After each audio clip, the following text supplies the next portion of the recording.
Good morning and welcome back. Today we're going to take on Og Mandino's scroll number 4. I am nature's greatest miracle.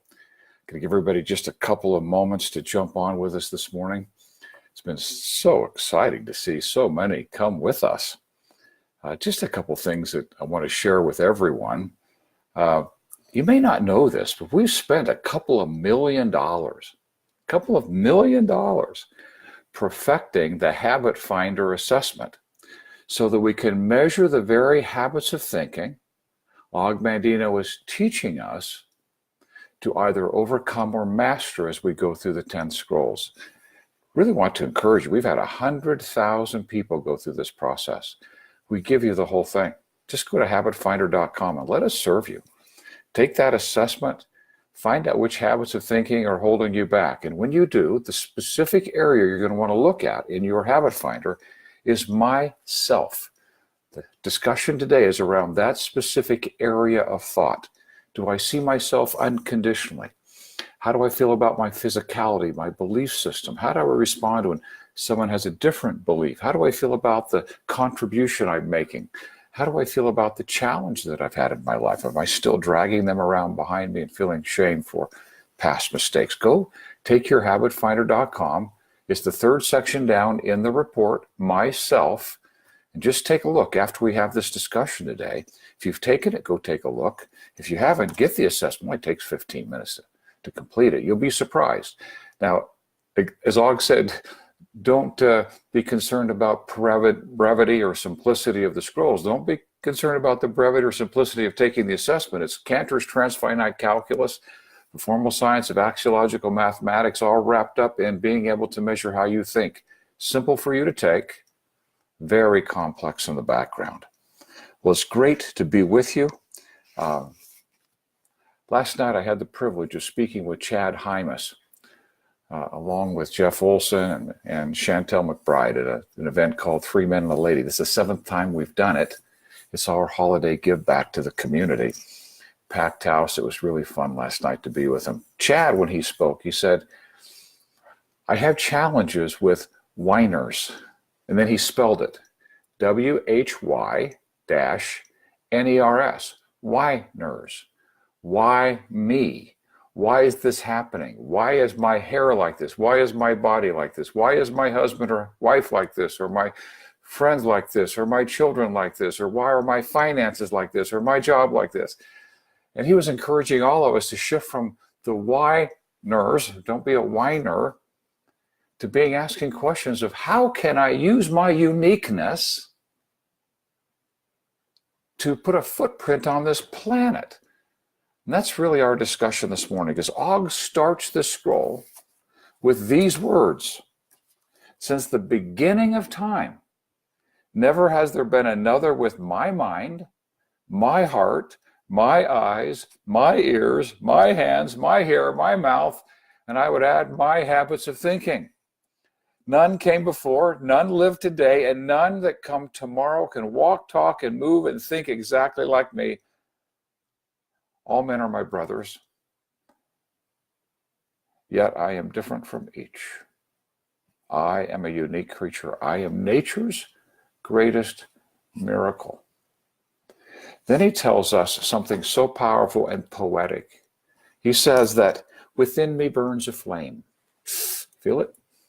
Passed down from generations uncounted, and its heat's a constant irritation to my spirit to be better than I am, and I will be.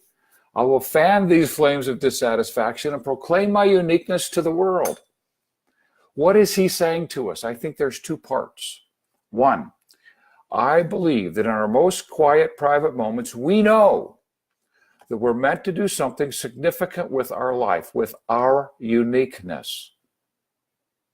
And 2, unique to only human beings is the gift of metacognition. Big word. It just means the ability to step back and reflect on my own thinking. And I think the flame that burns inside of us is a desire to get rid of that stinking thinking and to be our true self. So let's awaken that flame today. So often we put wet blankets on it of self-sabotaging dialogue. One of the great discoveries in the assessment isn't a person's challenges, It's a person's natural gifting that they're not accessing because of the self-sabotaging dialogue in this self-esteem area. They either don't get to use their gift to get the inspiration, or they talk themselves out of their own inspiration. Let us stop this. Let's take the wet blankets off. Let's awaken this flame. Let's fan it. Let's get it burning inside of us so that we can awaken this ability to step back and reflect, this ability to finally become all that we are meant to be. Then he goes into a discussion around our uniqueness in the sense that my mission is to take my uniqueness and put it on display. He said, vain attempts to imitate others no longer will I make. I have fun remember when goth was in? And when teenagers said, well, I'm an individual, and all are dressed in black. I mean, are we really individuals, or are we just going along with the latest styles and fashions? Vain attempts no longer will I make. Instead, I'll place my uniqueness on display in the marketplace. I will proclaim it. Yea, I will sell it. I'll begin now to accent my differences, hide my similarities. So too will I apply this principle to goods I sell. And that's everything from talking someone into a relationship to actually selling a product. Salesman of goods, different from all of us, and proud of the difference. Now, I want everybody this morning to take your hands like this and just hold your clay. This is your life. This is your uniqueness. And the tragedy is most of us are not holding it and or looking at it. We're over here, we're up there. We're in comparative reality. Wow, look at their hair, look at their body type, look at their car, look at their house, look at their business. And you know what we miss when we're not looking at our clay? Our natural genius, our natural genius. Robert Hartman, Dr. Hartman, who wrote the mathematics, created the mathematics for the assessment, the habit finder assessment, said it this way. So the objective is to be real and genuine and authentic. What does that mean? Real, to create relationships, to be genuine, which means to embrace your genius and bring it fully to the service of others, to be authentic, anthos-hectic, your true self, that one you know is inside you, to be that true self without, I love this, without the need to impress or pretend or feel shame or fear. And then he punctuated with this comment. This is the most difficult task in our mortal existence. And it's the highest level of maturity. Take this clay with me right now. Just take it.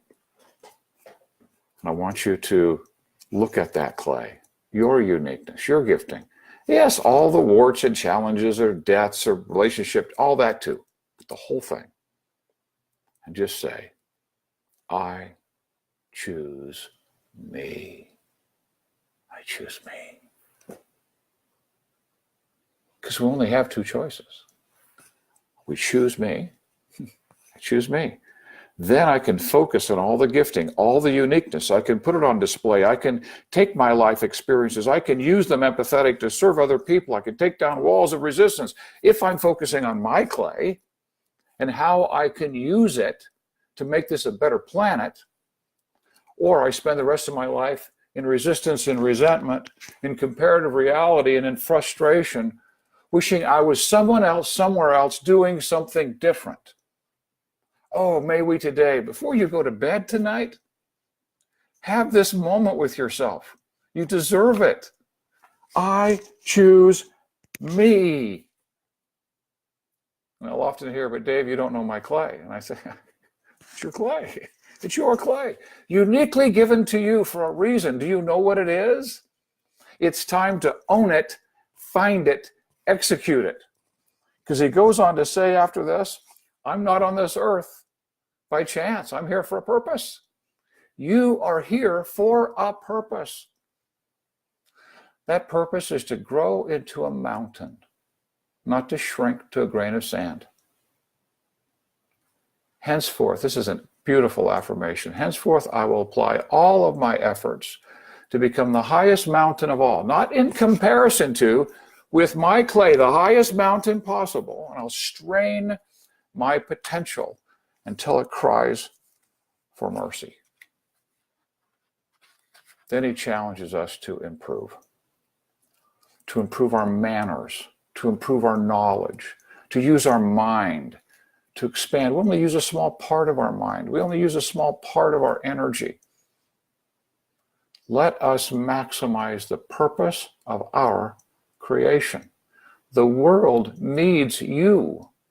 That's why you're here. It needs you. Then he shifts and takes us into a place that for some time, as I was studying this scroll, I have been since 1996, I didn't quite understand it at first until I coached with hundreds and hundreds of people, now thousands, who have homes, families, and also have businesses. Now, sometimes that's a commute out of the home to another location, and sometimes it's a carpet commute just down the hall into an office. If you're there, this is for you this morning. Because one of the great challenges I find, especially moms with children who are doing home-based businesses, who have tremendous guilt because when they're working, they're worrying about their family. And when they're with their family, they're worrying about their clients. I want you to hear, and I'm going to read this verbatim because it's so important for you to hear. I will concentrate my energy on the challenge of the moment. Now, another moment, it may change, but in this moment, on the challenge of the moment, and my actions will help me forget all else. He's talking about time blocking. The problems of my home will be left in my home. I will think not of my family when I'm in the marketplace, for this will cloud my thoughts, my creativity. Who can I talk to? Who can I serve? How can I build? What can I do next? How can I make that next meeting, that next presentation better and better and better? We will cloud those thoughts. We will rob ourselves of the creativity necessary to grow the business. Next. So too will the problems of the marketplace be left in the marketplace, and I will think not of my profession when I am in my home, for this will dampen my love. Oh, Ramona and I are working on this one. We all have cell phones, right? These little creatures. How often are we just checking that Facebook post or checking that email or checking that message, right? We're just checking. When we're in a situation with its family, we're with a companion, we're with a child. Let us all, myself included, let us start today. When we're with family, let us set the business aside so it doesn't dampen our love. And the reason why it dampens our love is we're not available. We're not truly there with them. Oh, our bodies are there, but our heart, our mind, our soul is not. Let us just be wherever we are and be totally there. If you're in business, be in business. Don't bring your family into those thoughts because it'll cloud your thoughts. And with your family, don't start thinking about business because that will dampen your love. And he says, there is no room in the marketplace for my family. There isn't. Nor is there room in home for the market because there isn't. Each I will divorce from the other, and thus I will remain wedded to both. Separate they must remain, or my career will die. This is a paradox of the ages. Wow. Anybody facing challenges? It would happen to be a Halloween, and I was at a gym, and I was on a treadmill when I read this. It spoke to me differently for the first time. It's Halloween. I'm thinking about that night.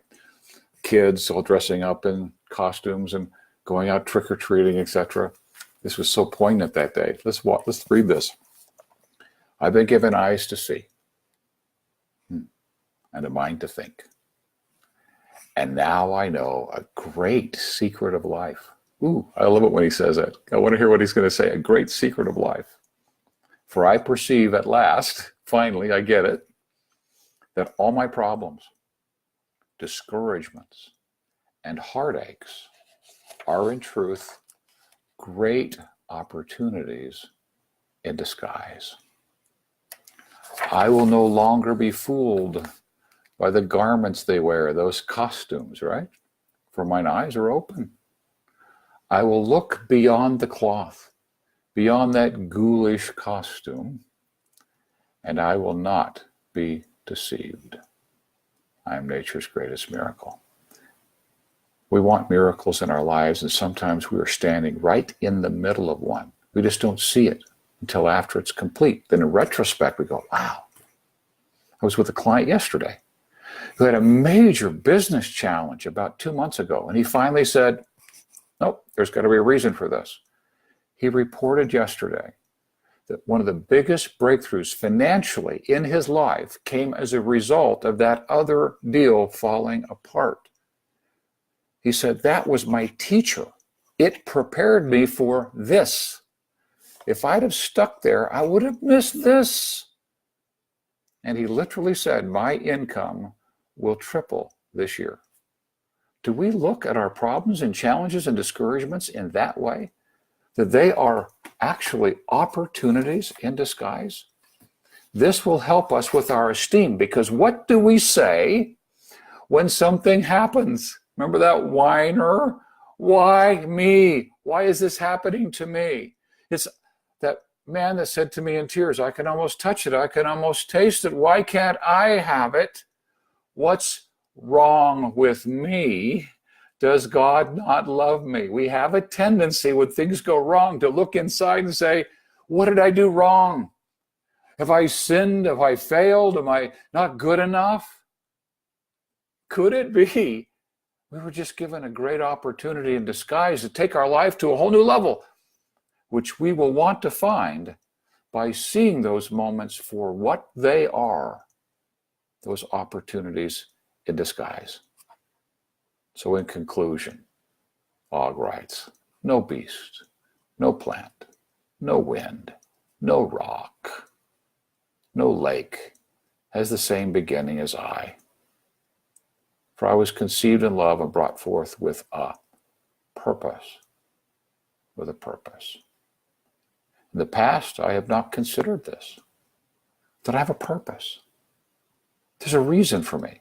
In comparative reality, it seems insignificant to some other situations. It's not insignificant. Every piece of a puzzle is a critical piece of the puzzle. I've not considered this fact, but it will henceforth shape and guide my life. I am nature's greatest miracle. You are. You are priceless. You are unique. Og said in scroll 2, and most of all, I'll love myself. For when I do, I'll zealously guard what I take into my mind, my body, my heart, and my soul. Have fun reading this scroll today. Have some fun reading this. And before the night's out, hold that life. Hold your life. That clay, this is your life. All of it. Good, bad, and ugly. I choose me. Thanks for joining us this morning. Appreciate all the hearts that are flying through the screen. I do hope these are serving you. Now, tomorrow, we're going to take on scroll number 5. I'll live this day as if it is my last. Oh, my goodness. Far too many of us are living in our mind and holding life hostage to an expectation. Tomorrow, we're going to talk about living in the now and squeezing the marrow out of every moment instead of worrying or beating ourselves up over the past and destroying the one time that we touch the timeline of our life. Now. Because 24 hours from now, when we meet, it's still going to be now. So I'll see you in now, 24 hours from now, and we'll take on scroll number 5. Now go get that Habit Finder assessment, habitfinder.com, and find out which habits of thinking are driving you crazy, and take a look at that section, myself, and see if your habits of thinking are supporting you or sabotaging your efforts. This is your year. 2019 is your year. God bless. Thank you.